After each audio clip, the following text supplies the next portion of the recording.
Welcome to the second half of chapter 7. So, in the first half, we only focus on exponential functions, right? Graphing them, exponential growth, decay, compounding interest, all of those things. Well, in this second half of chapter 7, we're actually going to start focusing on the other side of things, the inverse of exponents. And those are something called logarithms. So again, as I mentioned, these logarithms are the opposite of exponents. So if you notice below, right here, this is the basics of a logarithm, what you'll see. And the way we reference that is log base 2 of 8. All right? Now, all a logarithm answers is basically what power does that base need? What power does 2 need to become 8? Okay? And again, I'm starting us with some basic ones because I think you can see 2 simply needs a third power. 2 to the third gives us 8. Therefore, when we evaluate that logarithm, it honestly just equals 3. Okay, and again, this is actually going to help us down the road when we get into our future sections of chapter 7. This is actually going to help us solve some exponential equations. Okay, but in the meantime, before we get too far ahead of ourselves, let's just focus on the basics of understanding what these logarithms are, because I know it's something brand new to you, something you've never seen before. So let's take this section just to investigate these properties of logarithms. Okay. The first property we're going to investigate is that they undo the bases of an exponent. Okay, so this example right here, all right, log base a of a to the 10. Focusing on that, if the base of the logarithm and the base of the normal thing, if those things are the same, they actually just cancel each other. That log base a actually cancels the a, and that thing just becomes 10. Okay, its solution is the exponent.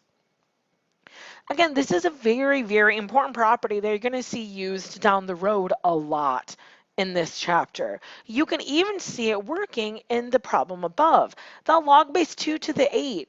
Well, again, the reason this works is because we can rewrite that 8. 8 is the same thing as 2 to the third. So if I call it just 2 to the third, because that's what 8 is, well, notice now the log base 2 cancels the 2. Oh, look. The answer is just the exponent. The logarithm set that exponent free. Okay? And again, that's kind of the basics. Whenever we say evaluate a logarithm, that's what we're talking about, going through that process. Okay? So, again, for evaluating these things, the basics of it is you just need this main number written as an exponent of the base number. Okay, so let me show you what that means. Well, 36. Well, 36 literally is just 6 squared, right? Is 6 to the second power. So that log base 6 cancels that 6, and it just equals 2. Okay, and again, it answers the question, what power does that base need to become that main number? Well, 6 needs a second power to become 36. You can see the same thing in the next example. So in this next one again, this 3, well, I can rewrite that 81. 81 is 3 to the fourth power. And again, think of it like that. I can use that property from up above. The logarithm cancels the base to set the exponent free. Okay, so this log base 3 cancels the 3, and you just have a 4 left. And again, that should make sense. 3 to the fourth power is 81. And again, like I've said, that's what a logarithm answers. Just what power does that base need to become the main number? And of course, these first couple that I gave you are just a nice intro, okay? Just kind of ease us into this process to see the basics of it. However, of course, there are some tricks to throw at you, okay? So I'm going to walk you through bit by bit some of the tricks we're going to have to remember, okay? Some of those things I need you to know. One of the things I need you to remember is rules of exponents, okay? That's going to actually come up a lot this chapter. And again, it kind of makes sense because you know there's a relationship between logarithms and exponents. The first thing, the first relationship I want you to see Okay, the first thing is that a negative exponent will move the number, will create a fraction. So for example here, 5 to the negative 1, remember that negative 1 will move the 5 to the bottom. Or if the 5 is already in the bottom, it'll move it up. Okay, it works both ways. So the first thing I need you to remember is between the base and that main number. Okay, if one of them is a fraction, that is going to lead to a negative exponent. Okay, so again, let me remind you, let me show you how that's going to work. This first one, log base 2 of 1/4. So again, the big picture of this is, can you rewrite that main number as a power of the exponent or a power of the base? Okay, so I need to rewrite this thing using the 2. Well, again, that should be relatively easy because you hopefully know that 1/4 or that 4 is 2 squared. Okay, so that's the first thing I'm going to take care of is, oh, well, that's easy. 4 is literally just 2 squared. But now remember, I talked about if one of those is a fraction, you're going to have to move it around, okay? And remember, the way to move things around in a fraction is a negative exponent. So I'm going to move this thing up by giving it a negative exponent.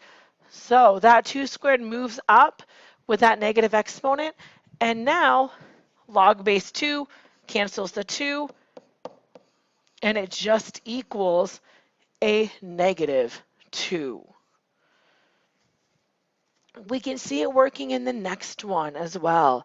So the next one, log base 3 of 27. So again, I need to use this 3. I need to rewrite that 27 using the 3, okay? So let's start by doing that. Again, I'm hoping after all this work we've done in chapter 6 and 7 that you'll know that 27 is simply 3 to the third, okay?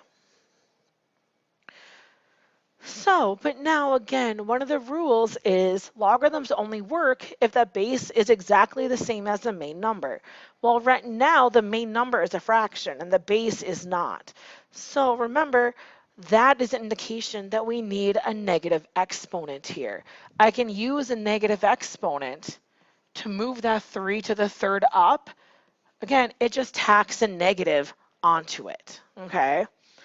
Now notice they match. Log base 3 of 3 to the negative 3. So now this log base 3 cancels that 3. Okay, now that they match, they cancel.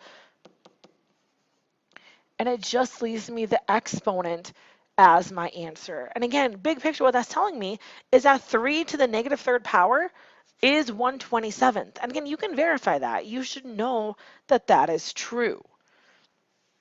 Now, this also works in the reverse, okay? Notice in this next one, it's my base that is the fraction. And that is okay as well. It's going to lead to the same thing. It's going to lead to a negative exponent still, okay? So let me show you how this one is going to play out. Again, I think it's always easiest to first focus on the fact that 64 does not match the 4 that you're seeing. All right, let's focus on that first. So 64, again, after all the work we've done, I'm hoping you recognize that 64 is 4 to the third power. All right, now, they still don't match though. Again, I've talked about this a couple times now in the video, that if one of them is a fraction, they don't match yet. The way to alleviate that is a negative exponent because it works the same way as before. If I have a 4 right now, if I make the exponent negative, it would send it down, okay?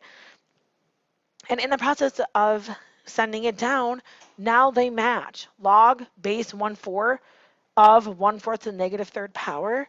Well, again, now this and those match, so they cancel each other. And I just have a negative 3.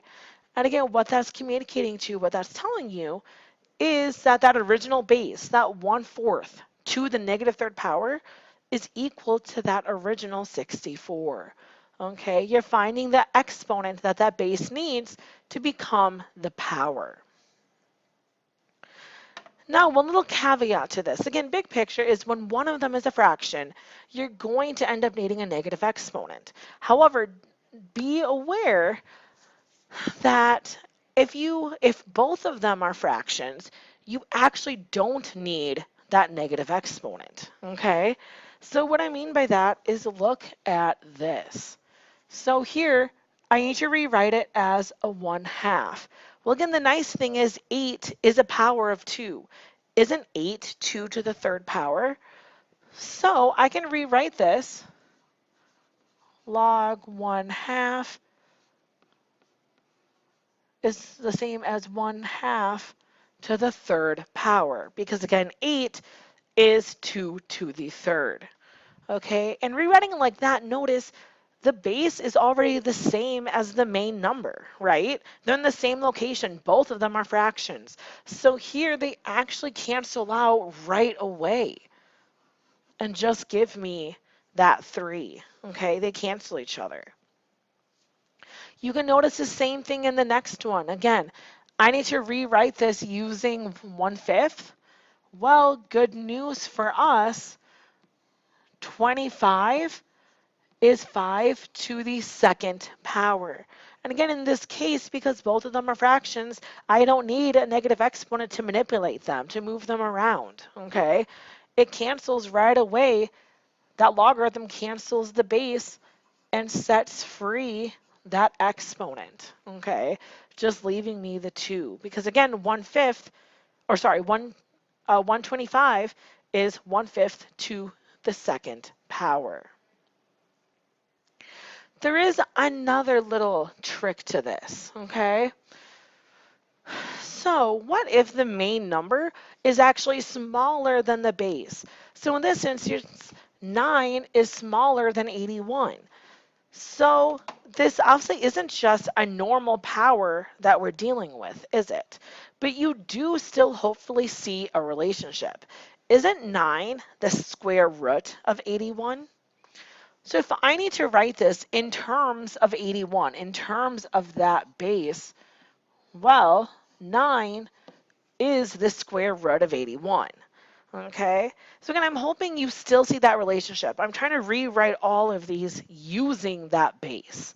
Okay, now in chapter 6, throw back to chapter 6, a power has a relationship to a root. Okay, so remember, a square root, isn't that the same as a 1/2 power? So if I write it using that 1/2 power, well, now look at what we have. Log base 81 of 81 to the 1/2. Well, look at that. These match now, so they cancel, and you just get 1/2. And again, if you look back at the original problem, that should make sense. 81 to the 1/2 power is 9. Okay, you know that from chapter 6. So again, that end result shouldn't be surprising. It should make sense to you. This next one, again, same thing. I need to rewrite this as a 49, but 7 is smaller than 49. So again, hopefully that communicates to us that right away we're going to be talking about a root, okay? To use 49 to rewrite this, we're talking about the square root of 49, okay? That's how I can rewrite the 7 using the 49. Well, we talked about before that a square root is the same as a 1/2 power. So I need to write this in its power form, right? Now, here's the catch, okay? So the catch to this is now, remember the rule up above. If one of them is a fraction, that's going to introduce a negative exponent. Because to get these to truly match, don't I have to move that 49 up? So again, when one of your values is a fraction, is going to introduce a negative exponent. Again, because to get them to match, you're going to have to move it around. Now, after doing that, again, they perfectly match. So these cancel out and leave me a negative 1/2. All right, one more case that I want to introduce you to, okay, or what I call kind of interesting cases. So, interesting case for you is this. So I need to rewrite this using a 6, all right? So the question I ask myself is 6 to what power will give me a 1? Well, I'm hoping that you remember that anything to the 0 power actually becomes 1, okay? So if I rewrite it like that, boom. And again, that makes sense. 6 to the 0 power is 1. All right. Let's focus on this one. So this one is interesting, okay?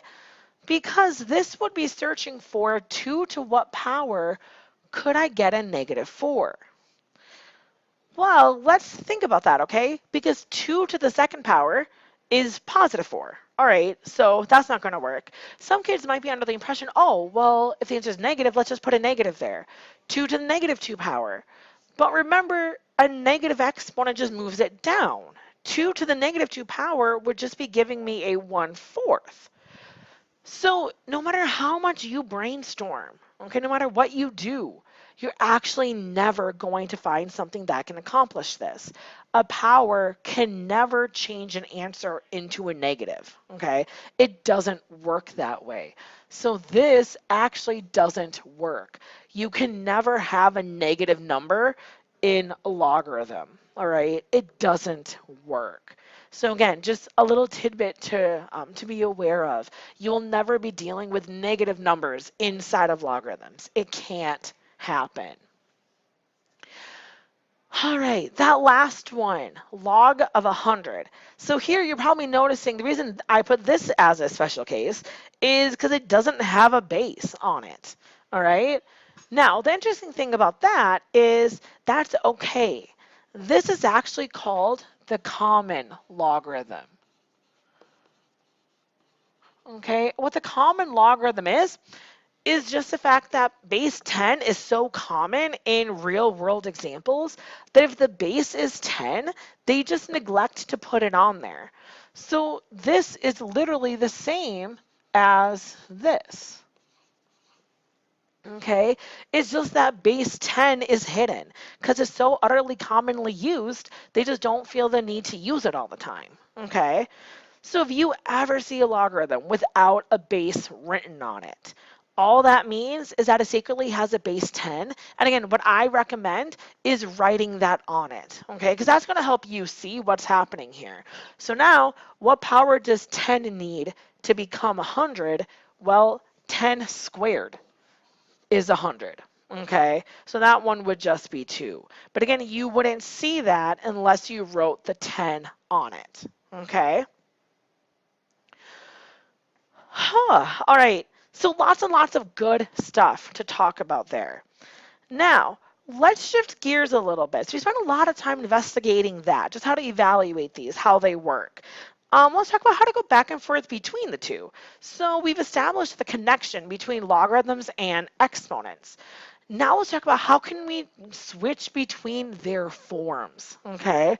And the way that we switch between their forms, I nickname it Mr. Loopy, okay? That's how my pre-calc teacher taught me way back in the day, and I remember it over 10 years later. So I think it's a good method to use, okay? Good method to remember, because again, obviously it stuck with me, okay? I remembered over 10 years after I took the class. So the way Mr. Loopy works is, if you're given something in logarithmic form, all right, you start with the base. So base to the power of x. So b to the x equals, and then you cross back over the equal sign. You loop back over, and that equals y. Okay? So again, if I ever ask you to take something that's in its logarithmic form, it's a written out equation, and I ask you to write it as its exponential form, you can use that Mr. Loopy process, okay? So again, let me show you what that looks like from the get-go. So in this example down here, okay? So I'm saying start here, loop over. So 3 to the 5th power equals, and then simply loop back. 243. And again, your end result here is something that you know to be true. 3 to the 5th power is 243. Just a Mr. Loopy process is a good way to remember how this works, how I can put it back. Okay? Same thing here. 3 to the negative 2 power, okay, so 3 looping over to the negative 2 equals loop back equals 1/9. And again, you know that to be true, okay? Because 3 squared is 9, but with a negative exponent, it's going to shift itself down to give you 1/9. You know that, okay? Next one, 25 to the 1/2. Then loop back equals 5. Again, you know that to be true because 25 to the 1/2, aka the square root of 25, does equal 5. Okay, you know all of these things to be true. Now, that leads us to an interesting consequence though, okay? The interesting thing that happens because of that is we can investigate the rule why the base can never be 1. Okay, there's a very specific reason why the base of a logarithm can never ever be 1. Let's talk about that, okay? So let's use Mr. Loopy here to rewrite this. 1 to the x equals loop back equals 3. So, and I think written like this, I hope it becomes much more obvious why that base will never, ever, ever be 1. The reason for that is because no matter what x is, let's say x is 2, 1 squared, oh, still 1. Let's say x is 3, 1 to the 3rd power, still 1, okay? Isn't 1 actually to any power still just 1? And again, this leads to the rule that the base can never be 1 because it writes you into a corner. Okay, when you convert it to its exponential form to try to make sense out of it, you actually see it makes no sense. It can't work. It can't happen. Okay, that's never going to work no matter what x you use. So again, just a basic rule, you're never ever going to see a base of 1. Okay, it just doesn't work. It doesn't happen. Now, of course, I can ask you to go backwards. So I can send you from logarithmic to exponential, or I can send you from exponential to logarithmic. Now, a couple of things you've probably noticed, okay? So first of all, Mr. Loopy doesn't work this way. Mr. Loopy is only if you're starting with a logarithm, okay? So a couple of rules for you. You've probably noticed the base of the logarithm is always the base of the exponent, right? Those things have to match. So in this first example, what that tells me is I'm going to be dealing with something log base 2. Then you've probably also noticed the point of a logarithm is it sets the exponent free, right? It's solving for the exponent. Well, so the exponent must be what it's solving for. And then I just plop in the last thing. Okay, I just pop in that 32 where it must go. Now, let's say you question yourself. Let's say you wonder, oh my God, does this actually work? Well, good news for you, you can use Mr. Loopy to check. 2 to the 5th power equals 32. It does. So if you use Mr. Loopy, you get back what you started with. So that tells you that you did it right. Okay, you have the right answer. And then we can do this for all of these. So here, the base of the logarithm has to match the base of whatever you started with. Logarithms inherently, they are solving for exponents. And then you just put the last thing where it belongs. Okay? And again, if you wanted to, you can use Mr. Loopy to check that you did this right, to check your answer. Even when it's just variables, the same thing still holds true. The logarithm, the base of the logarithm has to match the base of whatever you're dealing with. You're always solving for an exponent when you use a logarithm, right? And then you just fill in that final piece, whatever is left. And if you use Mr. Loopy, you'll notice it gives you back whatever you were originally working with. All right, really, really good stuff. Let me just get through this one word problem, and then we will wrap up these notes.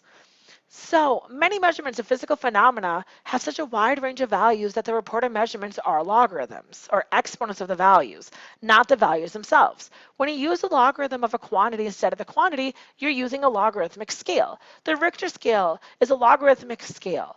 It gives logarithmic measurements of earthquake magnitude. So again, this is nice because it's showing you a real-world application of it.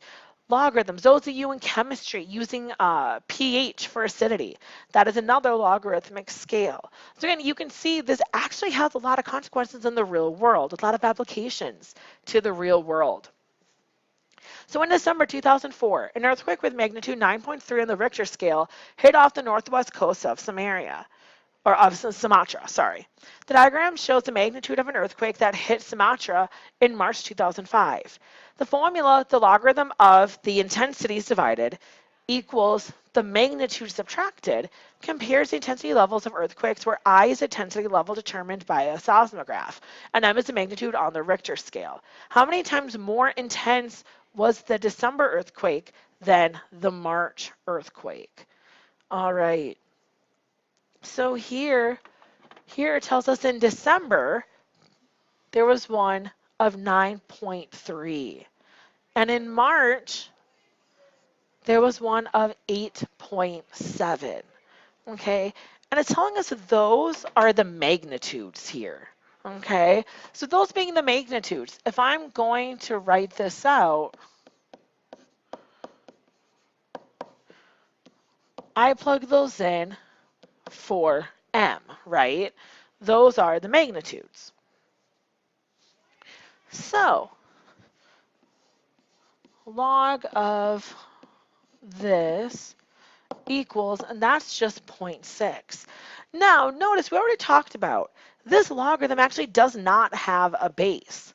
So we've already talked about if a logarithm doesn't have a base, it secretly means the base is 10.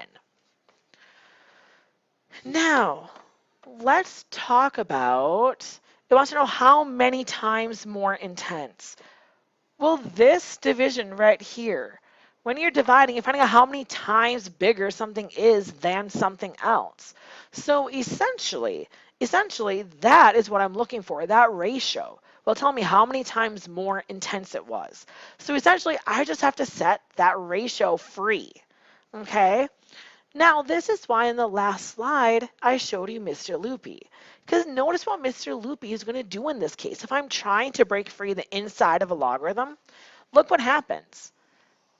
10 to the 0.6 equals that ratio. So look at that. If I use Mr. Loopy, again, it breaks free the inside of the logarithm. So now I can actually solve this, okay? 10 to the 0.6 power, 10 to the 0.6 is 3.98. So essentially what's happening here is that's telling me that earthquake was 4 times stronger. Okay, a 0.6 increase on the Richter scale represents something that's almost 4 times as strong. An earthquake, 4 times as strong. Okay, that's crazy. So, all right, I'm going to stop talking. I know these ones got a little bit longer than normal, and I apologize at the length. There's just a lot of good stuff to talk about. As always, can you please make sure to write that summary for me, okay? And for that summary, something I might recommend is writing down some of those tricks for evaluating, okay? Talk about Mr. Loopy. Talk about those cases for evaluating, all of that good stuff, okay? And once you write that summary, then just come back ready to do your practice work.